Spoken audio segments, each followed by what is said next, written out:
अस्सलामुअलैकुम वरहमतुल्लाहि वबरकातुहू। प्यारे स्टूडेंट, अल्हम्दुलिल्लाह गुज़श्ता दिनों की तरह आज भी फिर आपकी खिदमत में एक नए अंदाज से और नई किस्म की वीडियो लेकर हाजिर हूँ। आप तमाम स्टूडेंट से कहना है कि वीडियो को ज़रूर पढ़िएगा और सुनिएगा। इंशाल्लाह आपको बहुत ही फ़ायदा होगा। इम्तिहान में आने वाले चैप्टरों में से खास चैप्टर है जो आपको तमाम वीडियोस को ध्यान से सुनना होगा। और हमारी वीडियो पर आप नए हैं, चैनल पर नए हैं, चैनल को सब्सक्राइब कर लीजिएगा ताकि रोज़ की नोटिफिकेशन आप तक बआसानी पहुँच जाए और घर बैठे इम्तिहान की आप तैयारी कर सकें। आइए शुरू करते हैं। अब तक आपने पढ़ा है चैप्टर नंबर 19 यानी कि सबक नंबर 19 तक पढ़ा है और आज पढ़ेंगे इंशाल्लाह सबक नंबर 20 जो आपको 2 दिन पहले से आ रहा है। गज़ल, ये क्या है? गज़ल आ रहा है। आज तीसरा भी चैप्टर आपको गज़ल ही मिलेगा। इसके लिखने वाले हैं खलीलुर रहमान आज़मी साहब। कौन लिखने वाला है? खलीलुर रहमान आज़मी। ये बहुत बड़े राइटर हैं। इनके ताल्लुक से इम्तिहान में क्वेश्चन आता है। इनकी जीवनी के बारे में, इनकी ज़िंदगी के बारे में इम्तिहान में आता है। इनके हालात के बारे में लिखिए, तो आपको कुछ जानना जरूरी है, इसलिए मैं आपको पहले इनके हालात बताता हूँ। इंशाल्लाह आपको इससे बहुत फ़ायदा होगा। देखते हैं, लिखा है कि खलीलुर रहमान आज़मी आजमगढ़ के गाँव सीधा सुल्तानपुर में 9 अगस्त 1927 को पैदा हुए। ये आपको इनके जीवनी याद करना होगा।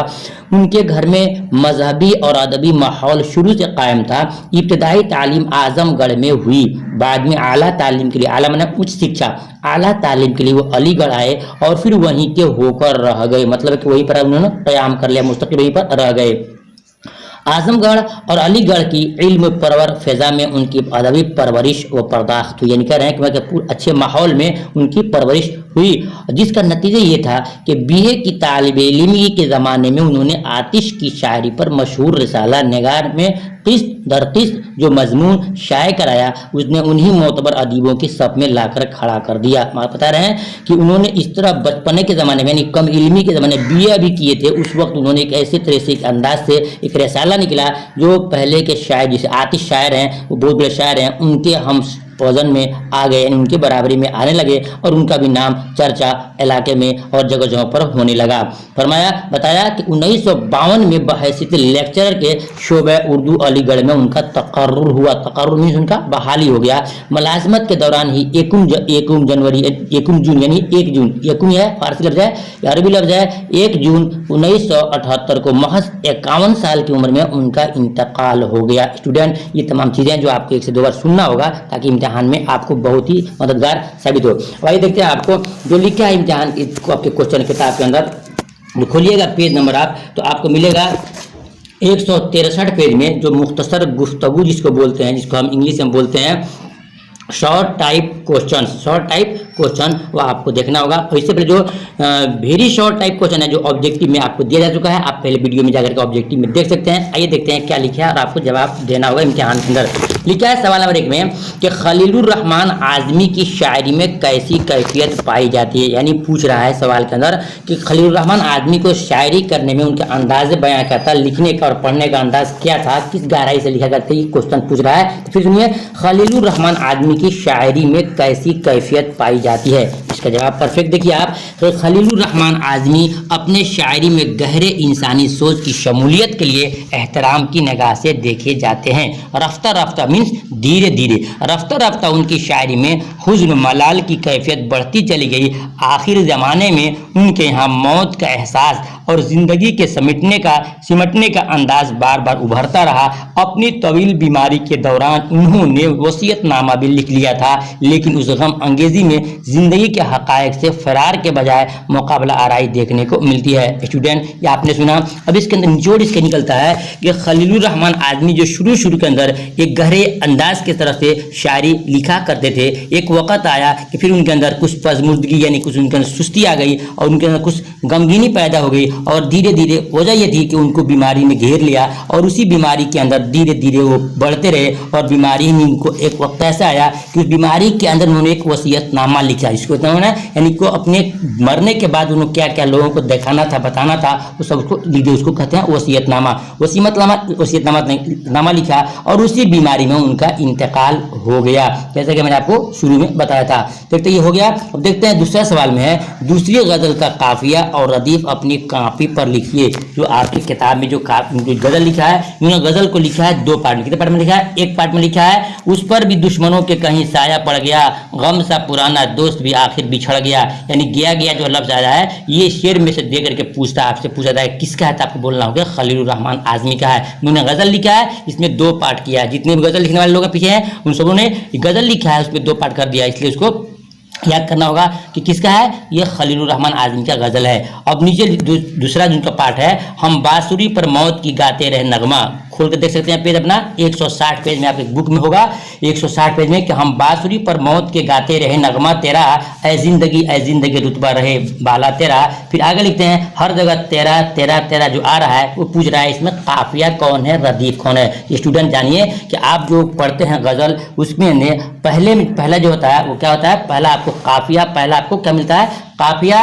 और उसमें फिर लिखा है तेरा तो काफिया तेरा है, और काफिया जो तेरा लिखा है ना वो क्या है काफिया है, और आगे में जो लिखा है बाला दरिया रास्ता और चेहरा ये सब क्या है रदीफ है। ये आपको हम बाद में बता रहे हैं, तो याद रखिएगा कि इसका क्या बोलना है कि जितना तेरा तेरा तेरा आया सब क्या है ये काफिया है, और जो आखिर में उससे पहले जो आया है वो क्या है रदीफ है। मालूम हुआ कि शेर से पहले आखिरी से आखिरी में जो आता है वो काफिया होता है, और उसके पीछे जो होता है जस्ट लगे हुए उसको बोलते हैं हम रदीफ, या आपको रदीफ चुनना होगा। हो गया। अब आगे देखते हैं कि सवाल नंबर 3 में कि नीला साहिबा से क्या मुराद है। नीला साहिबा से क्या मुराद है, साहिबा मीन्स होता है छत, और छत कहा गया है मजाजी एतबार से आसमान को कहा गया है। देखिए क्या लिखा है कि नीला साहिबा से शायर की मुराद आसमान का साया है। क्या है, आसमान का साया है, क्योंकि साहिबा के माना भी छत भी होता है। इस शेर से जाहिर होता है कि शायर रंजो अलम की हालत में भी रजायत के पहलू से मायूस नहीं है, यानी सूरज अगर शायर पर मेहरबान नहीं है तो क्या हुआ, सूरज तो कायनात का एक तिनका है, शायर को नीले आसमान के साए का पूरा भरोसा है, इसलिए शायर रंजो अलम की हालत में भी मायूस नहीं है। स्टूडेंट आपने सुना, इसका मतलब ये हुआ कि शायर जो है बीमारी की हालत में है, उनको अपनी मौत नजर आ रही है, फिर भी जो उनको करना था वो करते रहे, ये सोच रहे हैं कि मैं साहिबा यानी आसमान के नीचे हूँ, आसमान जो हमारा छत है उसके नीचे हूँ, मुझे अगर सूरज पर यकीन अगर नहीं है कि अभी उगता है फिर डूब जाता है, लेकिन साहिबा यानी आसमान जो है हमेशा के लिए है, और वो हमें आराम के और सुकून हमें साया दे सकता है। तो इस चीज़ को इन्होंने इसके अंदर जिक्र किया है। तो आगे हम देखते हैं सवाल नंबर 4 में, खलीलुर रहमान आज़मी का ताल्लुक उर्दू अदब के किस तहरीक से रहा। ये क्वेश्चन आपको मुकम्मल सुनना होगा, बहुत जीवी क्वेश्चन है कि खलीलुर रहमान आज़मी का ताल्लुक उर्दू अदब के किस तहरीक से रहा है। स्टूडेंट इसका जवाब सुनिए, खलीलुर रहमान आज़मी का ताल्लुक उर्दू अदब की तरक्की पसंद तहरीक से रहा है। इसी से काट करके इम्तिहान में पूछता है कि तरक्की पसंद तहरीक के शायर कौन है, तो आपको खलीलुर रहमान भी चुनना होगा, या पूछ दे कि खलीलुर रहमान आज़मी क्या है, कैसे शायर हैं, तो आपको जवाब देना होगा कि तरक्की पसंद ये शायर हैं।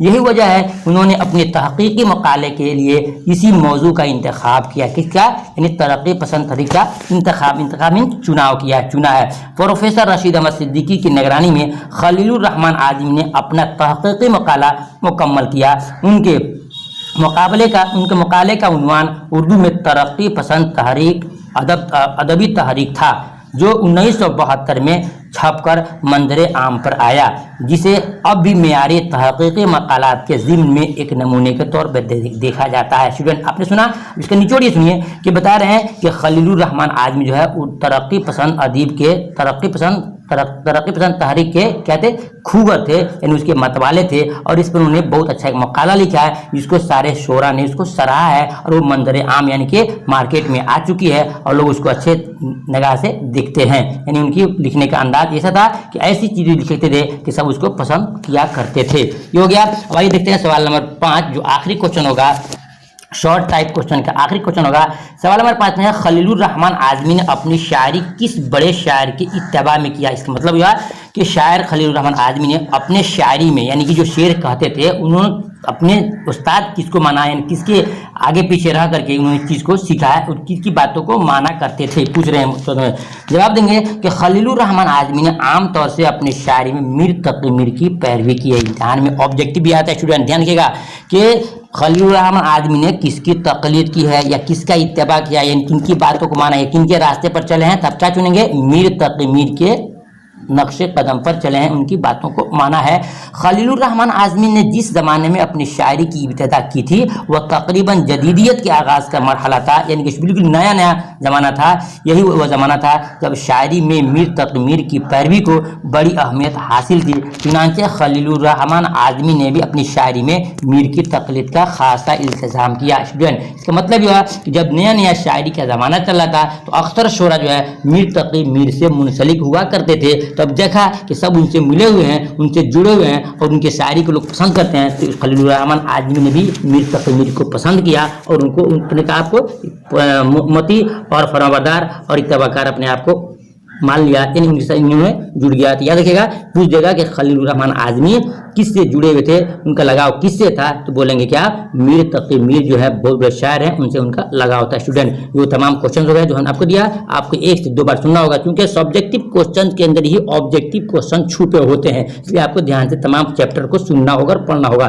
देखते हैं आप, ये लॉन्ग टाइप क्वेश्चन जो है क्या है, जिसको बोलते हैं हम उसको बोलते हैं तवील सवालात बोलते हैं, या फिर बोलते हैं उसके तफसीली सवालात बोलते हैं। तो लिखा होगा किताब में आपके तफसीली गुफ्तगू, इसमें आपको 2 क्वेश्चन आपको हम पढ़ाएंगे। लिखा है नंबर 1 में कि खलीलुर रहमान आज़मी की शायराना खसूसियत पर रोशनी डालिए। मतलब पूछा जा रहा है कि खलीलुर रहमान आज़मी के शायरी का तर्ज क्या था, तरीका क्या था, उसके बारे में स्टूडेंट आप इम्तिहान में लिखिए। लिखेंगे जवाब में कि उर्दू शायरी के तारीख में खलीलुर रहमान आज़मी एक अहम नाम है, यानी कि बहुत अच्छा नाम है, बहुत ऊंचा नाम है, बहुत प्रसिद्ध और मशहूर आदमी है। आज़मी ने नज़म और गज़ल दोनों असनाफ में अपनी मुस्तहकम शनाख्त कायम की है, यानी बता रहे हैं कि खलीलुर रहमान आज़मी ने नज़म के अंदर भी और गज़ल के अंदर दोनों में उन्होंने अच्छा काम किया है। उनकी शायराना खसूसियात को तकलीद मीर के पस मंज़र में देखना चाहिए, यानी कि मीर तक़ी मीर के तौर पर इन्होंने लिखा है। चुनांचे खलीलुर रहमान आज़मी की ज़ेर निसाब 2 गज़लें इस हकीकत के गम्माज़ हैं, यानी हकीकत को बता रही हैं कि उन्होंने अपनी गज़लों में मीर तक़ी मीर की तकलीद किया है। बार बार याद रहा है कि आपको ऑब्जेक्टिव में बहुत काम आएगा कि मीर तक़ी मीर की तकलीद किया है। उनकी गज़लों के अशार में गहरी महज़ूनियत छाई होती है, लेकिन उनके यहाँ हुज़्न यास ना छाई होती है। इसलिए आपको इन चीज़ों को जानना होगा कि आपको मीर तक़ी मीर ने किन चीज़ों को जिक्र किया है।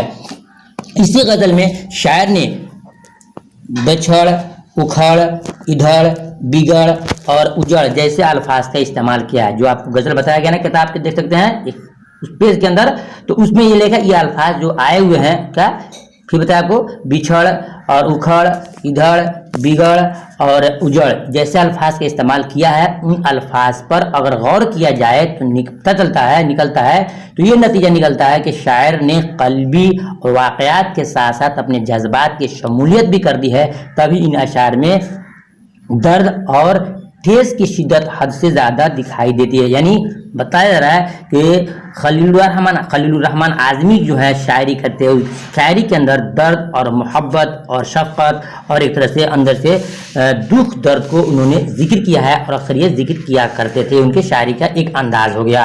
अब आगे देखते हैं सवाल नंबर 2 में।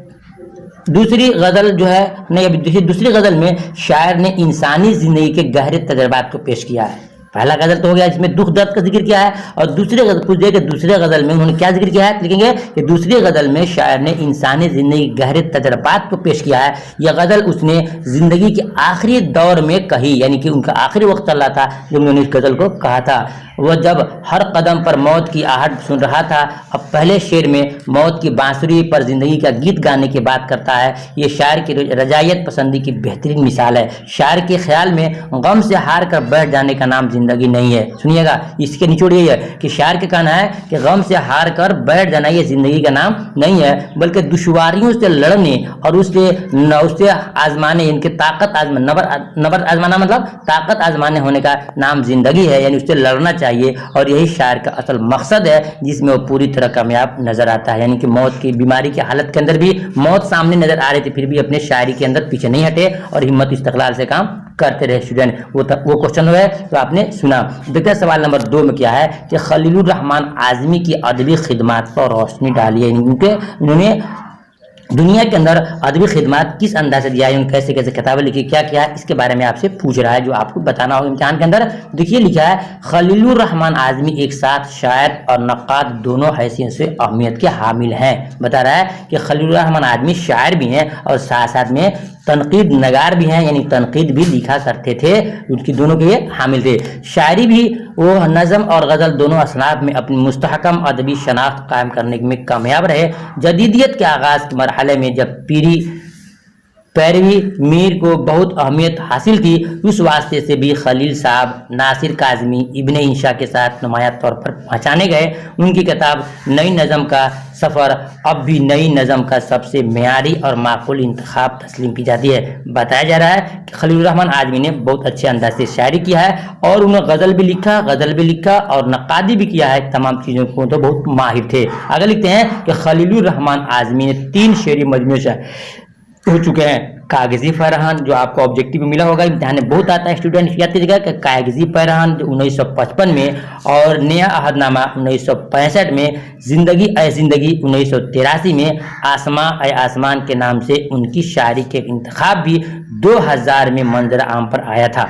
उनके तनकीदी मज़ामीन के मजमूए फ़िक्र फ़न 1956, ज़ाविये नगाह 1966 और मज़ामीन 1977 में शाये हुए थे।